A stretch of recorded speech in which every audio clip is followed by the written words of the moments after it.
berikutnya saya persilakan Yang Mulia Bapak Insinyur Hadi Adis Kadir, SH MHUM.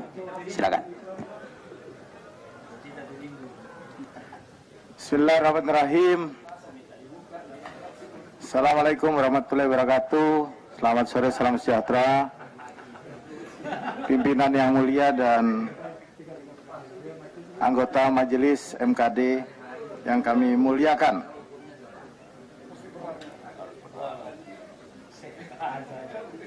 Dari hasil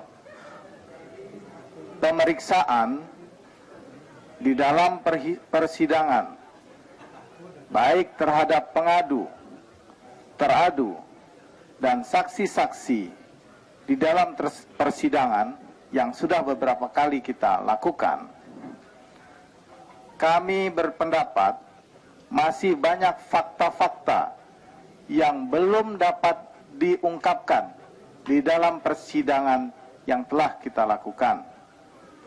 Antara lain, alat bukti rekaman yang asli atau original tidak pernah diserahkan dalam persidangan etik MKD dengan berbagai alasan yang dibuat-buat. Dengan kata lain, tidak ada bukti lainnya yang sah dalam pasal 184 ayat 1 KUHP. Kemudian yang kedua, sesuai dengan ketentuan pasal 185 ayat 2 KUHP, keterangan seorang saksi saja belum dapat dianggap sebagai alat bukti yang cukup untuk membuktikan kesalahan teradu. Atau kalau saksi hanya seorang saja, maka kesaksian tunggal harus dicukupi atau ditambahkan dengan satu alat bukti yang lain.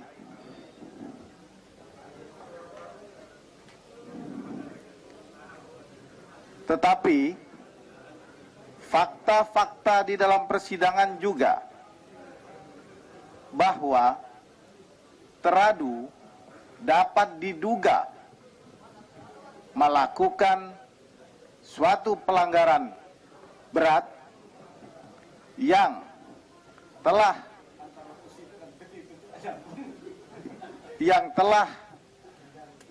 kita baca bersama di dalam baik kode etik DPR RI dan juga tata beracara Mahkamah Kehormatan.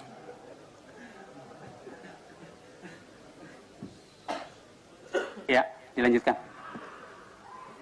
Agar kebenaran hakiki dapat ditegakkan, marwah DPR dapat dikembalikan, yang akhirnya nanti agar masyarakat tahu persis siapa yang salah dari adanya indikasi pelanggaran kode etik berat yang diduga dilakukan oleh saudara Setia Novanto. Oleh karenanya, sesuai dengan tata beracara nomor 2 tahun 2015, pasal 39 ayat 1, dalam hal MKD menangani kasus pelanggaran kode etik yang bersifat berat dan berdampak pada saksi pemberhentian, MKD harus membentuk panel yang bersifat ad hoc. Kemudian, pasal 40 ayat 1, MKD membentuk panel untuk menangani kasus pelanggaran kode etik yang bersifat berat dan berdampak pada sanksi pemberhentian anggota.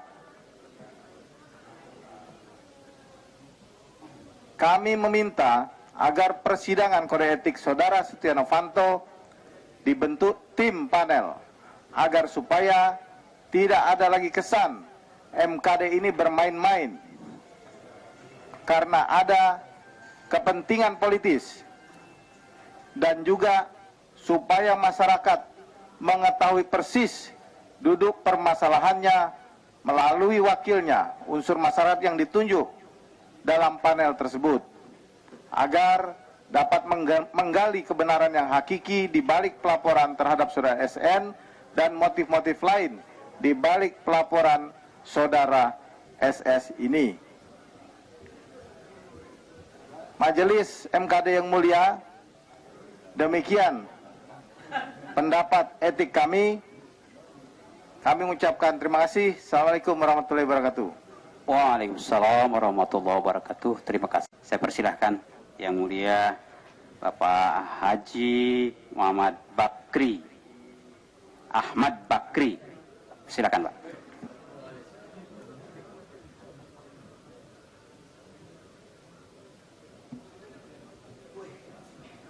Bismillahirrahmanirrahim. Pendapat akhir A. Bakri HMSE nomor anggota 464, anggota Mahkamah Kehormatan Dewan, fraksi Partai Amanat Nasional, Dewan Perwakilan Rakyat Republik Indonesia, terhadap surat pengaduan Bapak Sudirman Said, Menteri Energi, Sumber Daya dan Mineral, terhadap anggota DPR RI Bapak Dr. Andes Setia Novanto, AK nomor anggota A300. Assalamualaikum warahmatullahi wabarakatuh. Salam sejahtera bagi kita semua.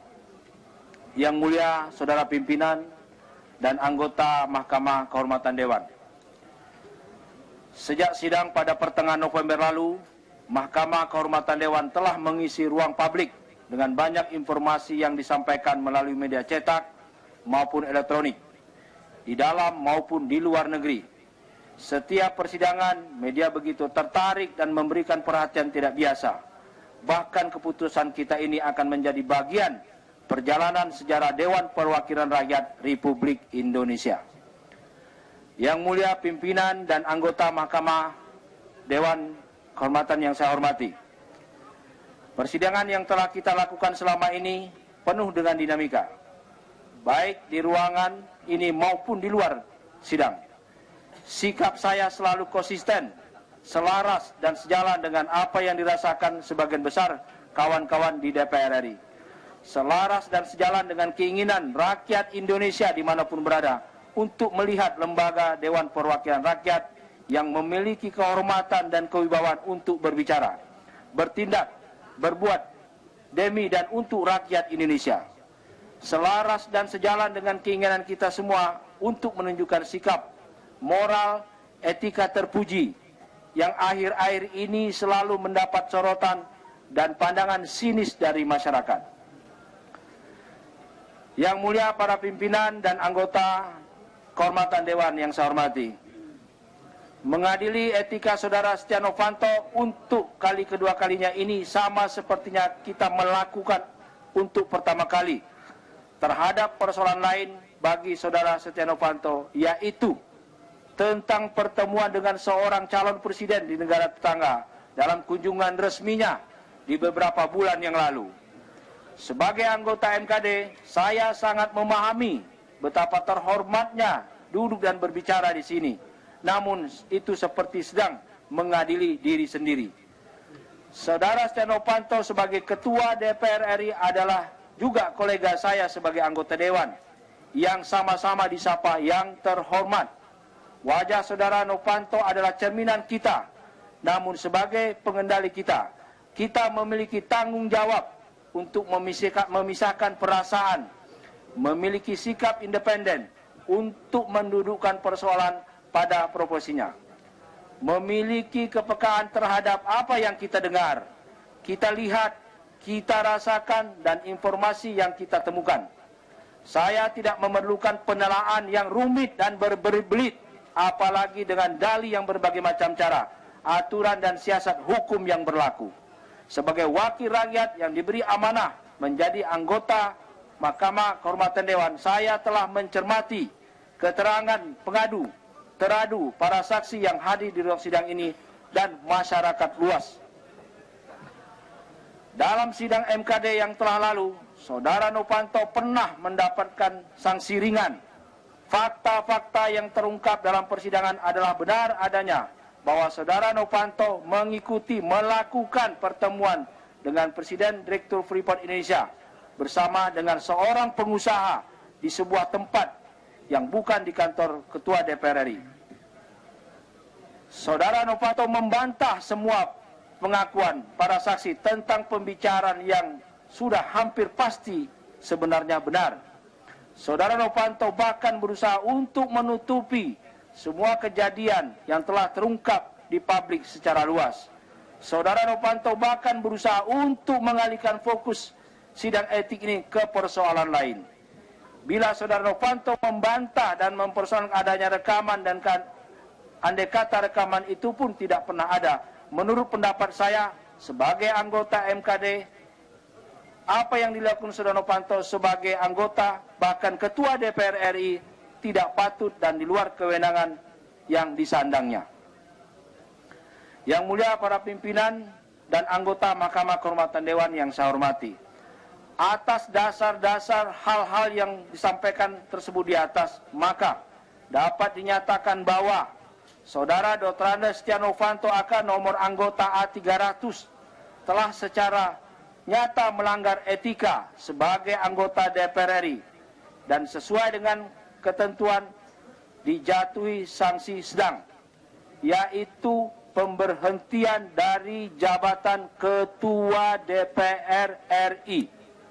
Hal lain yang terungkap dalam persidangan MKD dan di luar kewenangan penegakan etika, kami mendorong dan mendukung untuk diselesaikan secara melalui jalur hukum yang ada. Demikian pendapat akhir saya. Terima kasih atas segala perhatiannya. Kami ucapkan terima kasih. Wassalamualaikum warahmatullahi wabarakatuh. Jakarta, tanggal 16 Desember 2015. Anggota Mahkamah Kehormatan Dewan, fraksi Partai Amanat Nasional.